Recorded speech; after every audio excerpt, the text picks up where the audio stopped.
Ryan, and another point that I want to make is the result of the results that Eric's has gotten is really a direct response from the relationship that he has with you, right? You encouraged and encouraged and encouraged until finally, 18 months later, he started this process.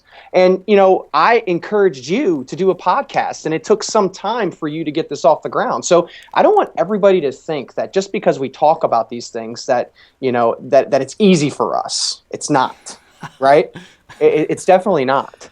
And I think that, if anybody that's tuning into this podcast will consistently tune into this podcast and will take notes, not just take notes on what Ryan's saying, but also take notes on the resources, the books, the articles, and dive deeper into what he's talking about, that there's so much more to gain from it. I think on a surface level, people will gain a lot from the podcast, but I think if they teach themselves to dive deeper, and as Peter Thiel would say, ask better questions, right? Yep. They'll find more purpose in their life. They'll find more content to be able to give to their community. And ultimately, that leads to better results. And it goes back to what you just said. You did encourage me to do this podcast. You had been doing a podcast. I didn't know what the hell a podcast was. And so all of a sudden I said, well, what is this podcast? Yeah, I record it, and here's what I talk about, and I wanted to listen to it. Because you were telling me how you burn a CD, and that's what goes out with your monthly newsletter, which is personality-driven, conviction-driven, ideology-driven. And if you go listen to his podcast, Real Estate 360, you'll find it's much of the same. He's talking about politics. He's talking about the economy. He's talking about right versus wrong. At least how he sees it with his viewpoint. And naturally, those who believe and think the same as he does get attracted back to him. And so after discovering podcasts, and if you're not familiar with podcasts, I imagine if you're listening to this, you are, but you might be listening to the recording of this on the website or something. I encourage you to go seek out what a podcast is. Jump on the App Store, download the podcast app, and search, play around with it. It's an incredible collection of people building communities. Listen to them, learn from them. Figure out what kind of format that might be something that you could do. And for me personally, I thought about this for over a year.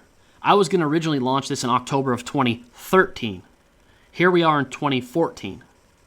And I thought about it, and I kicked it around, and I was hesitant, and I couldn't get involved, and I couldn't put my foot forward, and I was going to do it tomorrow, and I was going to do it the next day, and I was going to do it the next month. And finally, I just got to do it. And one of the things that you're going to run into is this idea of, well, I don't have time. I don't know how to produce content. I don't have a team. I don't know how to manage a show. I don't know how to get the recording equipment. So I came across the blog post the other day by James Altucher. And so this can put to rest anything that you believe about what it takes to do a podcast. He's got one of the most successful podcasts on iTunes. And he does his podcast literally recording it to his computer, sitting on his couch in his living room. The days of needing a radio station, going into a studio, having mixers and tens of thousands of dollars of equipment, they're gone. The barrier of entrance has been erased. This podcast is being recorded with Skype and a $100 microphone. That's it. That's it.